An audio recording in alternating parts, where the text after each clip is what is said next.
Hello everybody, Alex Hirsch here, also known as Sketching Creations, and today, oh boy, this map. If you follow me on the Gmod Workshop for a while, you might know there's a bit of a happening with this map, and I just want to establish that we don't talk about that anymore. Okay, those of you who were there, who remember, we don't talk about that out of respect. Put it in the back of our minds. Because for people who don't know what I'm talking about, who are new to this, I said nothing. Okay? Let's get it out of the way right out of the way. So anyways, today we are at the Mystery Shack, the central location from the beloved Disney show Gravity Falls. Now, I loved Gravity Falls. I watched every episode, season 1 and 2, and the inter-season shorts in between. I enjoyed it so much that I recreated the Mystery Shack as a map. And oh boy, did it create quite a legacy in the Gmod Workshop. But again, we don't talk about that. Still though, we're here to take a look at it up close. Today we're finally getting the dev playthrough of this map. That's right, it took like years to happen, but now we're here. Now I'll talk about it. So, here is my ever lovely Mystery Shack. It is bloody huge. Because I was trying to work... That's what happens when you try to... That's what happens when you try to extrapolate a cartoon location, where you try to keep both the interior and exterior dimensions consistent. Because as you know, with animated media like cartoons, a thing they tend to do a lot is to bend around space-time so that scenes can play out the way they want to without much of a hinder.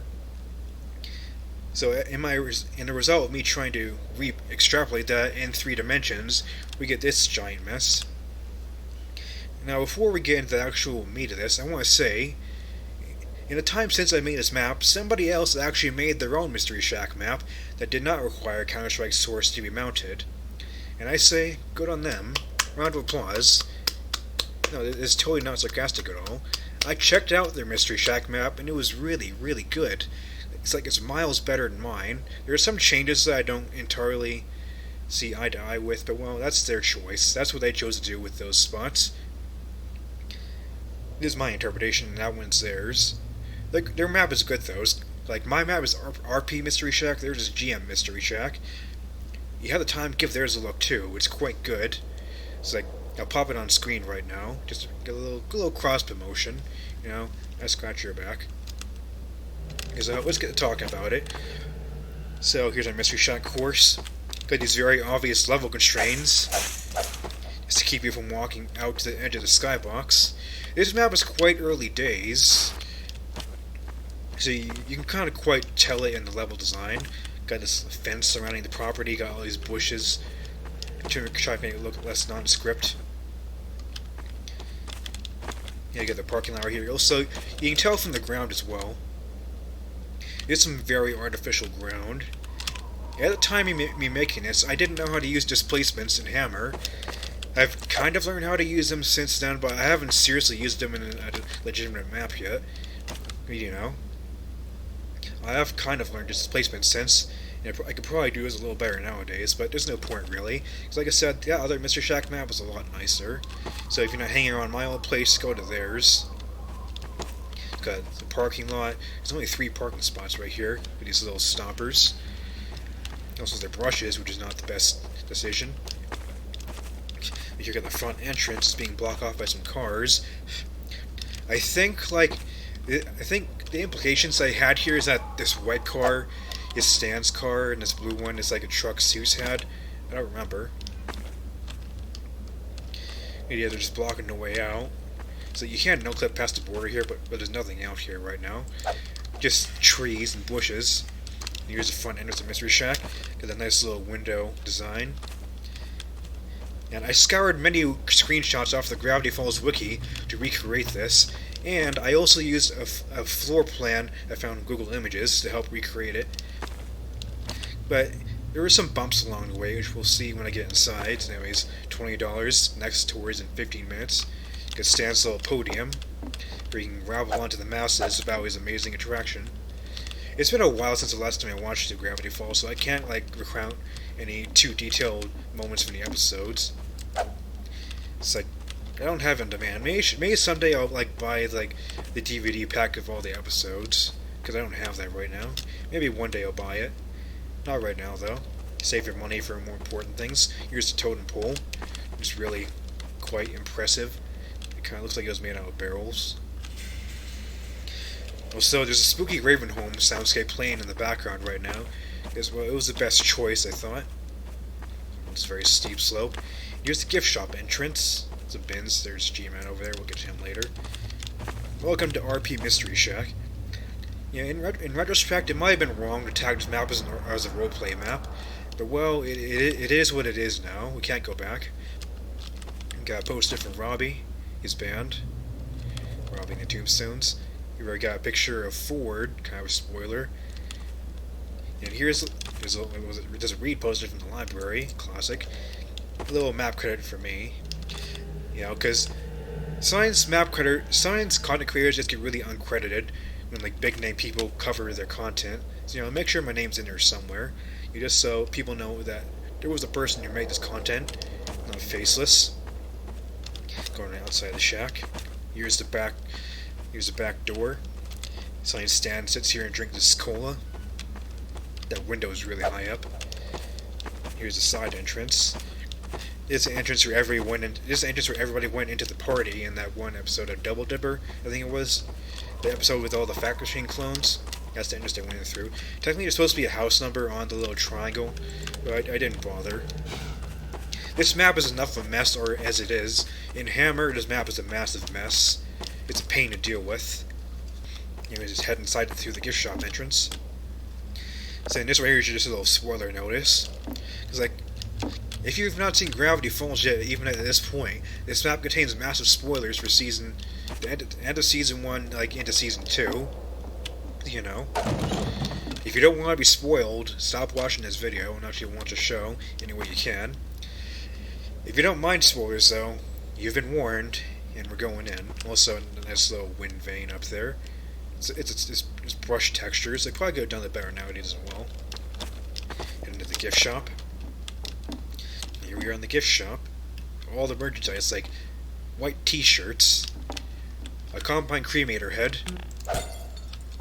a cartwheel. It was like, in the actual show, it was like an Aztec symbol wheel right here. This is the best wheel I had, though. Let's sit in for it. So this right here. Still notice right here, because people keep asking questions that are answered on the workshop post already, so I just have this right here. Also a JonTron reference. Yeah, so just know, if you have any questions about this map, they're most likely answered in the workshop post for this map, but I'm here to talk about the intricate details. Got souvenirs, these weird little boxes. It's like I don't think we ever found out what was in these boxes in the gift shop. I wonder what it is. It's a mystery, just like the packaging indicates. Got mounted zombie corpse and of an eagle head. A ladder onto the roof, which is more usable if you're in Gary's mod. Right, as is in Half-Life 2, I'm absolutely not able to climb the roof, because Gordon's got wimpy legs. Got a display case with a combine scanner. Nice. This door right here, it's touch to open. You don't use E, you touch it to open it. Here's the living room. Got the fish in the tank. They don't swim away. This is not next gen. Got a lamp right here. Got a clicky click to ignore that. Got a TV right here. Big old TV. It's very simple. Here's the kitchen. Making breakfast for Stan. Making a rock sandwich. Bottles. Some shotgun ammo. Because, you know, as Stan said, he keeps loaded shotguns in this mystery shack in case some maniac with a ladder tries to break in. Here's window view. So you can break the windows. Back door. Over here, here's the first floor hallway. Now this point is where the layout of things kind of got a bit mixed up because the aforementioned inconsistency within the cartoon. It's like this door right here is either Stan's office or it is a bathroom. If you're going by the Double Dipper episode, this is a bathroom. This is a chair where Dipper was waiting for, like, I think he was waiting for Wendy. He was sitting in this chair waiting for Wendy to come out of the bathroom. But in a later episode, what was it? is the first episode with Bill Cipher, showing that this wall is the living room wall connecting to Stan's office. So it's one or the other. What can you do? So I made it to be Stan's office because that's better. And I moved the bathroom elsewhere. I'll go over that in a second. Now here's the floor room where the party was had. Double Dipper. Rockin' party. Sing your heart out. Yo. Yeah, it's not singing. Fireplace. This weird ladder thing. It's not actually a ladder. It's a chandelier. Nice chandelier. And over here is the museum. It's quite a bit shrunk from what we actually saw on the show. Like, if this were more accurate to the show, like, this room would be about, like, at least 2.5 times wider along this axis. And because it's what I have in the local resources, all the exhibits are Half-Life 2 things. So got classic head crab, poison head crab, and fast head crab. Here we got a combine shield scanner with its tongue out. Like it is hard to see, but this actually does happen in Half-Life 2. I think it's when they hold the hopper mines is when they show their tongues. That's how they hold things. So you kind of see the claw they grasp it with. Here's a combine turret. Over here, this is a fast zombie without the head crab. Here's a classic zombie. He's kind of been impaled up to the hip. He can't be comfortable. Good thing he's dead. This guy's impaled up the chest. Also can't be comfortable. And horse riding a horse. So wrong. It's unnatural. Clearly the best exhibit. Here's the front door. Anyways, on to the exhibits. Hello, dude. How you doing? Yeah, can I get some soup?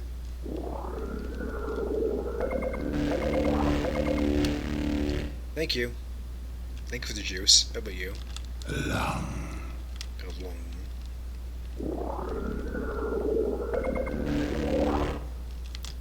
Just give me one suit. Anyways, you stand standing for like the standing exhibits, like statues. Now, if you've known this map for a while, you would know there is an Easter egg here. If you kill any of the exhibits, the map restarts, which is not that much of a problem in Half-Life 2, but in Gary's mod, it takes quite a bit longer. And you might ask, well, why did I do that? Well, I ask you, why are you killing the exhibits? What did they do to you? It's called the Freeman. You're good friends, the Vortigons, and also G-Man. G-Man I can understand, but why would you kill the Vortigons? This isn't Half-Life 1. They're your friends. Just leave them be. Yeah, they don't kill them. They didn't do anything to deserve that. Anyways, though, come back here. So this little section is where it gets complicated. So this is something that the other Mr. Shack map did better, where there's a little in that hallway right here. I did this instead. So right here, this is supposed to be like the floor room, where, like, all the wax statues restored. And Headhunters, I believe the episode was called. The episode with all the living wax statues. This episode is where all they were stored and where the wax stand's funeral was being held. Go down here. It is the cellar. I don't remember if the cellar was the actual part of the episode. I've forgotten. Yeah, it's a cellar. And this is where that one bathroom got relocated to. Yeah, Stan's taking a shower and those kids sucking. Got horrified by his chest hair. Yeah, it's just a little cellar. Here's what it is. Also right here, some stacked cans. We play a fun little game. Carnival game. You can knock down the cans. I don't want to pick the box. Knock down the cans. It's fun. So a Bill Cipher wheel right here. There's not any particular reason for it being here. Just hidden behind the boxes. It's decoration. There's no particular reason for it. No. Stop picking up the boxes. No. It's Gordon. Why do you have magnetic hands? Stop that. He doesn't do anything. Anyways, up here, and if there were an in that hallway right here, like the other map would depict, this right here is a secret hidden room behind the wallpaper. This is Ford's bedroom with a swappy carpet. I don't remember what the episode was called. It was like an episode where two people shuffle around on it and they swap bodies. Interesting concept. The Apple calendar. July 4th, 1982. This is Ford's bedroom, except he doesn't actually have a bed. He was just sleep on the couches all the time he was doing research on all the weirdness in Gravity Falls, Oregon. Here's his bathroom. Toilet.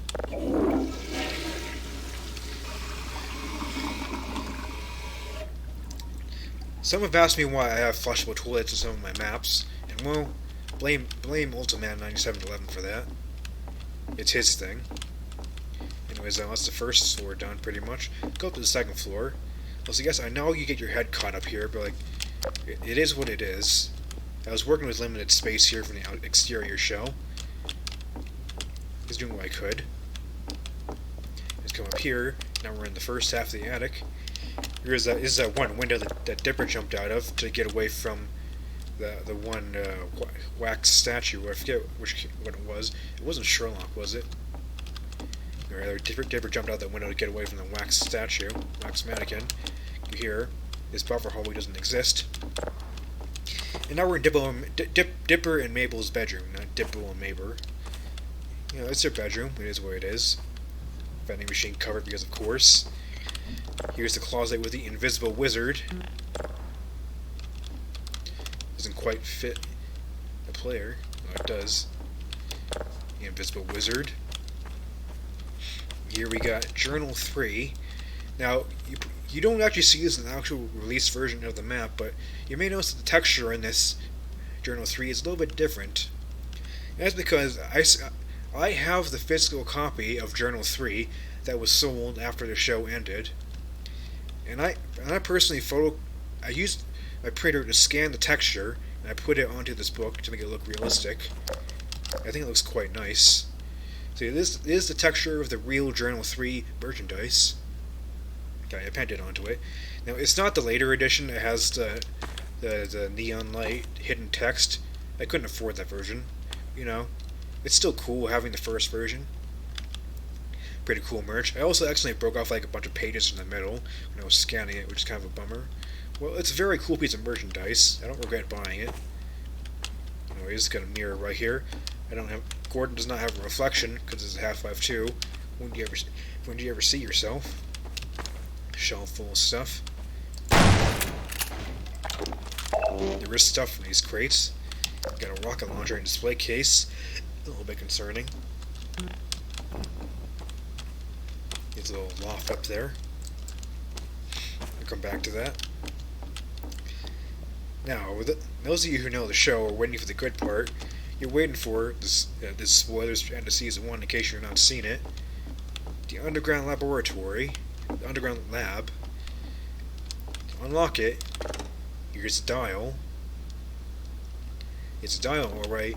It's like the little propane traps in Ravenholm. It's a dial, you know. You turn it and it does things. You turn that and you unlock the vending machine. Boop. Now we're going to head down to the underground lab. You don't put in a fancy code to open the elevator, it's just open. So I've seen a lot of people get confused about the buttons here. Each of these buttons corresponds to a different floor. I know it's a little confusing, because I tacked on an extra button. So let's press the middle button to go to the next floor.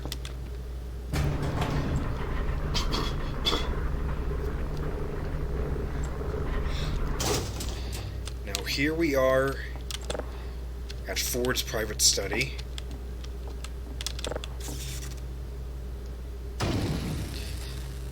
I've also seen some people miss his power switch in the darkness. It's there. Ford's private study with Project Mentum. Is it ominous? All the Bill's cipher tapestries. When Dipper first saw them, he didn't know what to think. Thought Ford was in cahoots with Bill all along until he learned the truth. Ominous. Now this Bill's cipher wheel right here does have a purpose. It hides these behind a curtain, like in the episode.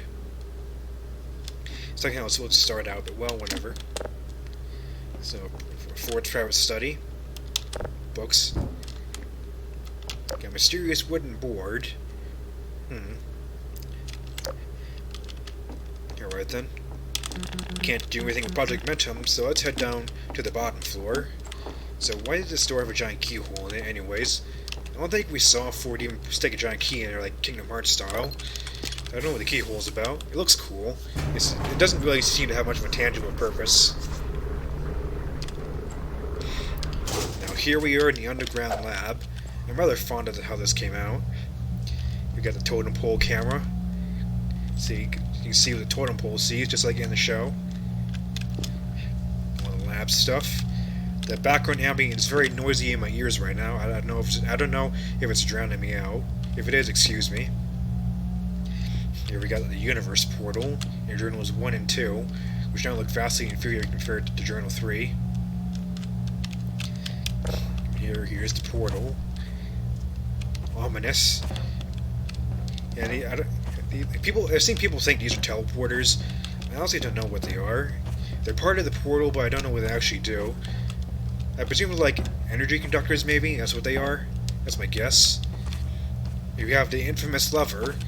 Now, I still have no idea why, all these years later, but apparently sometimes this lever crashes the game for people.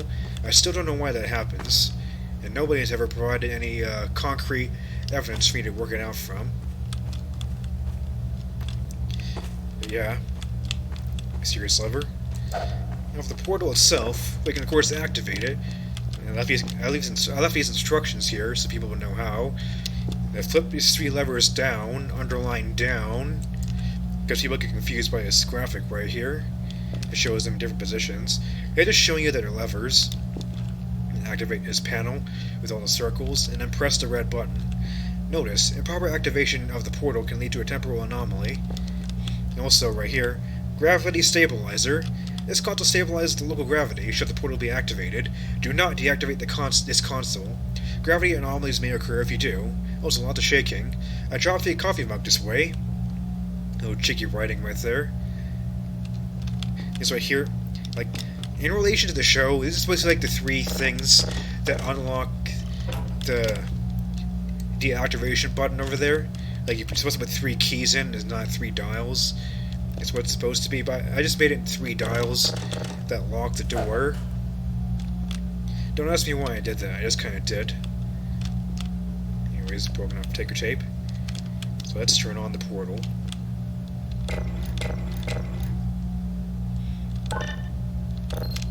River noises. And with the last update to the map, we have a bit of anti-gravity.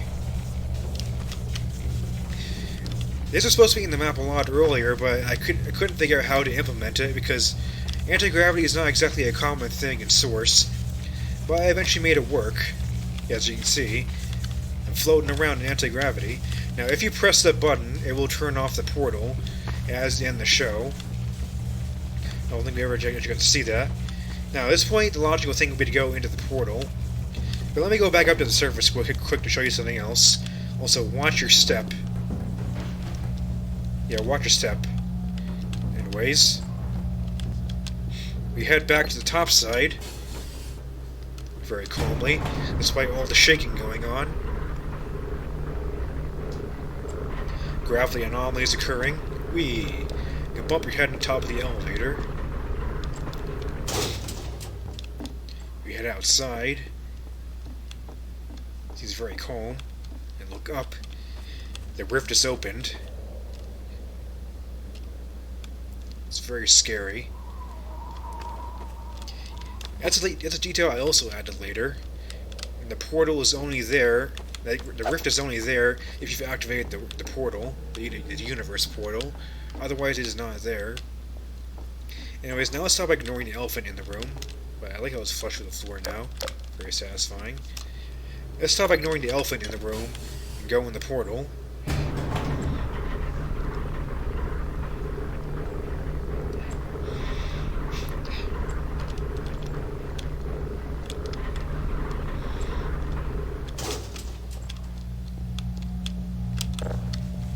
Let's enter the portal. Woo! And now we're in Bill's dimension. It is based after one of the brief scenes you see in the episode, where Ford's connection with Bill is revealed. Where Bill talks about all his friends on the other side of the rift he intends to take over the world with. You see, there's a bunch of ciphers circling around us. These are all ciphers relating to Bill, they're from the show, and they are written in the secondary author's cipher, so it might be a little bit different. But these are all ciphers pertaining to Bill. Also, I've heard people say that these boxes around us, they look like the platforms in the final boss of Super Paper Mario. And yeah, they do.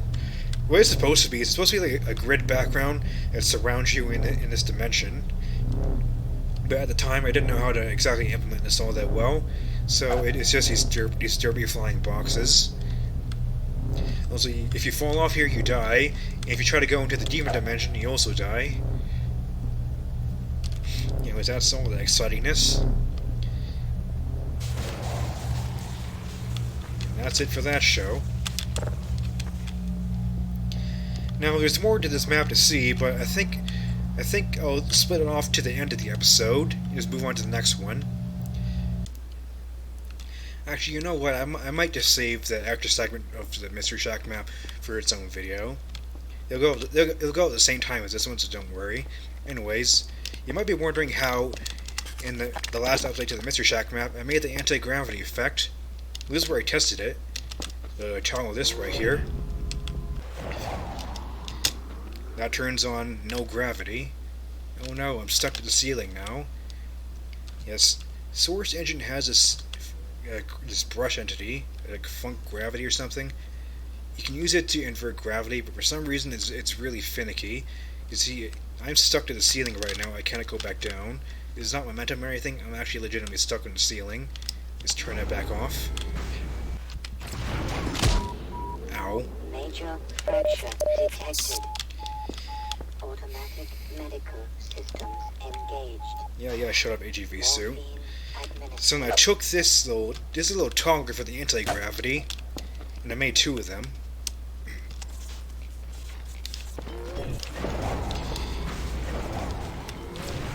Yeah, and this is what enables the anti-gravity to work as it does in the map, except it's a little finicky here in the test map.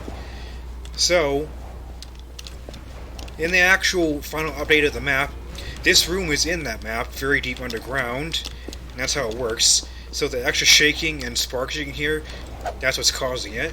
It's underneath the other map. And that's how it works.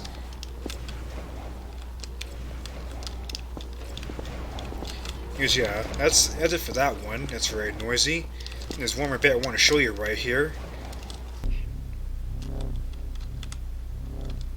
Well, per se, it's not inside something in a map I can show you. This right here is where I separately constructed the Bill Cipher dimension. But originally, when I added in functionality to the portal, it was supposed to take you somewhere else. In the original version of the final update, the universe portal was supposed to take you to the pyramid, as seen in the last two episodes of Gravity Falls. You know, Bill's stronghold, the big funky 3D pyramid. And I had textures for that made. I'll put it up on screen right now. That was supposed to be the last update for this map, but I didn't know how quite to make it. I couldn't quite make it well, so instead I opted for this. Anyways, yeah. That is RP Mystery Shack. Probably my most infamous workshop map. Yeah, there's quite a legacy behind it, and well, we're not going to talk about that anymore. And again, I'll say it one more time. If you like Gravity Falls, you've seen my map already, you should take a look at the other Mystery Shack map on the Gary's Mod Workshop, GM Mystery Shack. It's really, really good. I recommend it. Kudos to the person who made it. So that being said, my name is Alex Hirsch, also known as Sketching Creations, and next time, we'll look at some more little maps I made. So see you then.